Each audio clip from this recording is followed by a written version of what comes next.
Welcome, welcome, welcome. I want to welcome you all here this fine Saturday morning. I hope you've got your weekend kicked off well. Today we're going to discuss some really important things. But first I want to introduce myself. My name is Dwayne and I am the Executive Field Leader for iMarkets Live. And before we begin, I want to ask you some very important questions.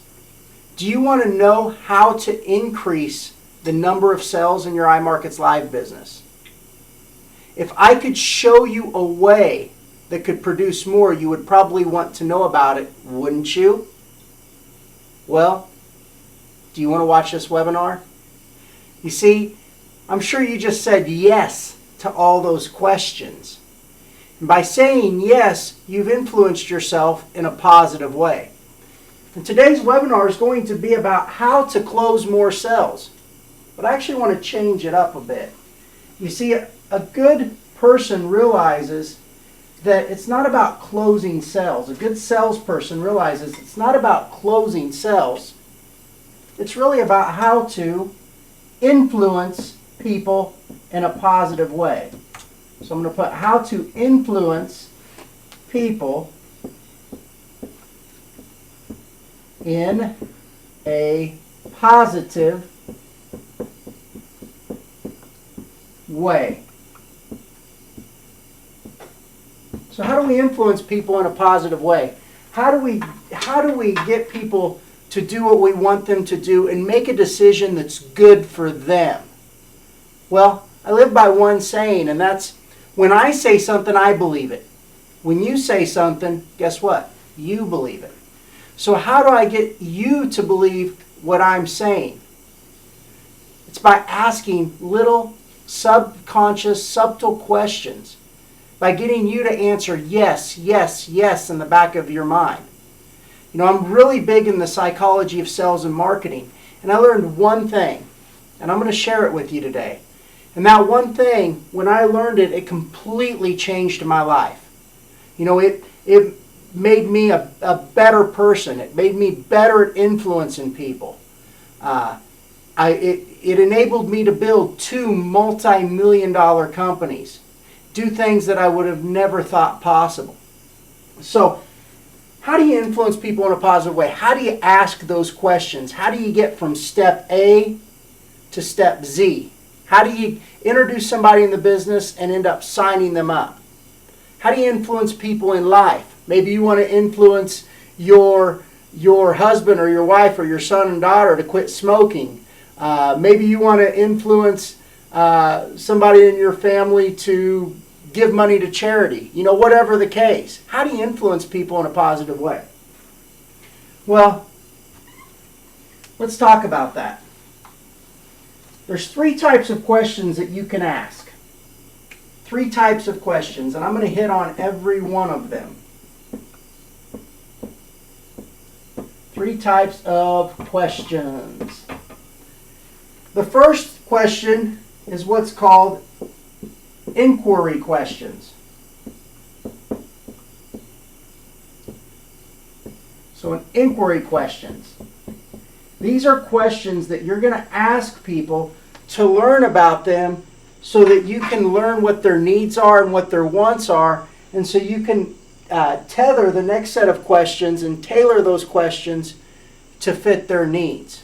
So let's say maybe you sell golf balls. You know, you're going to ask people, of course, do you like to golf? Maybe you sell multicolored golf balls. You're going to ask people, hey, what's your favorite color? You know, there's so many things that's so crucial to find out. You know, you're going to find out about your prospect. In the iMarkets Live business, maybe you ask the questions of, hey, do you invest your money? Or have you thought about investing your money? So you're gathering their answers. Do you currently have money just sitting in the bank? You know, you're finding out things about that customer to enable you to move to the next step and be able to influence them in a positive way. Maybe you're trying to convince your husband or your wife, or maybe your son or daughter, to quit smoking. You might ask them questions like, do you realize the negative impact of cigarettes? Are you wanting to quit? You're asking questions. You're gathering information about that person. You're finding out information so that you can be able to tailor your presentation to them. Maybe you're wanting to donate money to charity. You're going to ask them, hey, do you donate money to charity? Have you thought about donating money to charity? What kinds of charities do you like? So you're finding out that information that's so crucial. The next set of questions is what are called assumptive questions.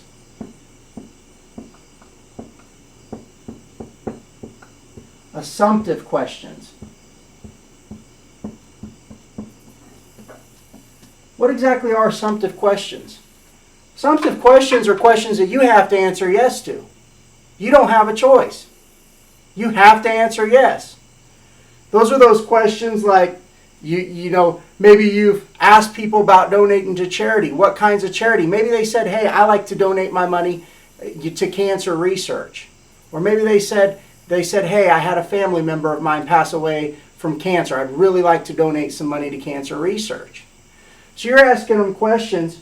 If I had a company that was making leaps and bounds progress in the cancer industry, cancer research industry, you'd probably want to know about it, wouldn't you? In fact, you'd probably want to give them some money, wouldn't you? Yes, as a matter of fact, I would. If I could show you a company that used almost all of their donations towards research and not just executive pockets, you'd probably like that, wouldn't you? Well, yes, I would. Maybe you're selling golf balls. You're selling multicolored golf balls that drive off the tee 20 yards further than the standard golf ball. So you found out, hey, they like golf. Hey, they like colored golf balls. Their favorite color is green. So you're asking them, hey, if I had a green golf ball that could go 20 yards further than the golf ball you're hitting right now, you'd probably like that, wouldn't you? Well, yes, I would. Yes, I would. So they're questions you're getting people to answer yes. If we had a system, if we had a trade signal that performed 60.52% last year, you'd probably think that was good, wouldn't you? You'd probably want to use it, wouldn't you? So you're asking these subtle, subconscious questions that people have to answer yes, yes, yes, yes to. You're getting those yeses out of them. Those yeses are little questions that they're answering in the back of their subconscious mind that's really telling themselves yes. You see, there's a difference in me telling you, hey, I've got a golf ball. It's a multicolored golf ball. I know green's your favorite color. If you hit this golf ball, it goes 20 yards further than the standard golf ball. You see, I just told myself, I just said something that I believe. Doesn't mean that you necessarily believe it. So I have to ask the questions in a certain way to get you to say yes, yes, yes in the back of your mind. Yes, I believe it. If I told you, hey, I have this great company that you can donate your money to, and it's cancer research, and I know you like cancer research, but it's a phenomenal company. You just got to go donate your money there. They're making leaps and bounds progress in the cancer industry. It's much different than me asking you the questions, hey, if you could have a company that is making massive progress in the cancer industry, you would probably want to do something with them, wouldn't you? You see, I've got you telling yourself yes. And that's the big difference than me telling you something. Than me saying, hey, we've got a signal that performs 60.52%. You've got to get your money out of the bank, get it in with your broker, hook the iMarkets Live signal to it. Much, much different than me asking you the questions. If we had a signal that performed 60.52% in the past 12 months, you'd want to know about it, wouldn't you? Now, if we could show you a better way with your money, to do with your money a better way, You'd want to know about that too, wouldn't you?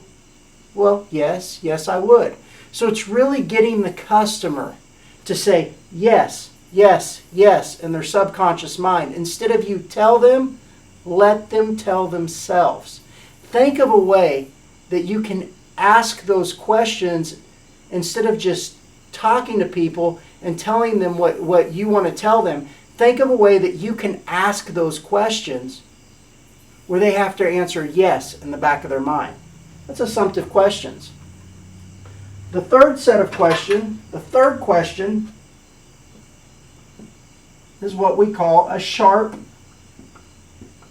angled question. So this is a sharp angled question. And notice I didn't put questions, I put question.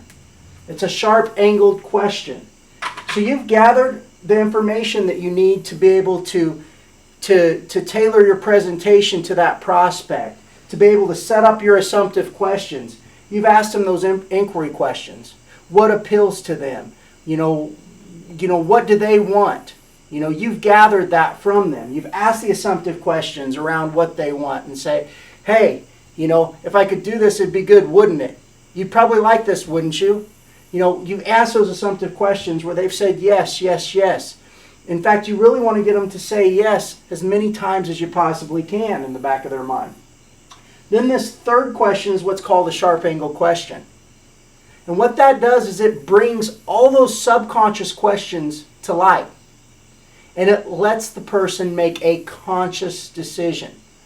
And really a sharp angle question is nothing more than, hey, is this something you want to do? So I've asked you your inquiry questions. I've gathered what is important to you. I've tailored those assumptive questions around it. And I'm asking you that sharp angle question. Hey, is this something you want to do?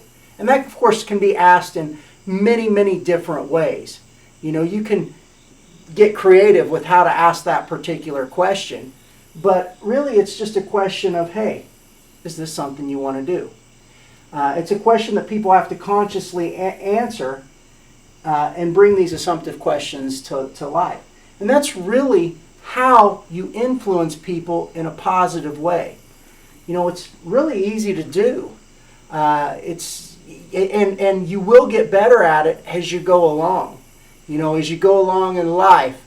Whenever I write presentations, I tailor all my presentations to these three questions. And I think, what's important to the masses? And I ask my assumptive questions along the way. And I ask that sharp angled question to close the sale. Now, it's really important that once you get a yes out of that sharp angled question, you really need to put urgency. There's something called urgency to make sure, they follow through. The selling's not over once you ask that sharp angled question. You need to put that urgency there to get them signed up. Maybe that urgency is, hey, I've got this great position that I have. I've got one great position I have left that I can put you in. But I need to get you signed up today or that position's going to be gone. So, you want to put that urgency there and you want to influence people in a positive way. I always tell people about the urgency thing. One of my favorite companies to shop at is JCPenney's. But they do a phenomenal job of putting urgency in the sale. Although I think a lot of people are becoming kind of catching on to it. JCPenney's always, every weekend, they run the biggest sale of the year. Some weekends they run the biggest sale of the decade, and other weekends they run the biggest sale of the century. But it's always the biggest sale ever. And really, you've got to make it about that. You've asked, once you get them to say yes along the way, put that urgency there. Find a way to put the urgency there, and you can influence people in a positive way, and you can bring a lot more people to your business. Now, I want to talk about post-closing once you do get that customer to sign up. And I've lost my dry erase board eraser. Actually, it's right over here. It fell down. So I want to talk about post-closing and how you follow up with a prospect. Once you've influenced them in a positive way. So let's talk about post, let's call the post close.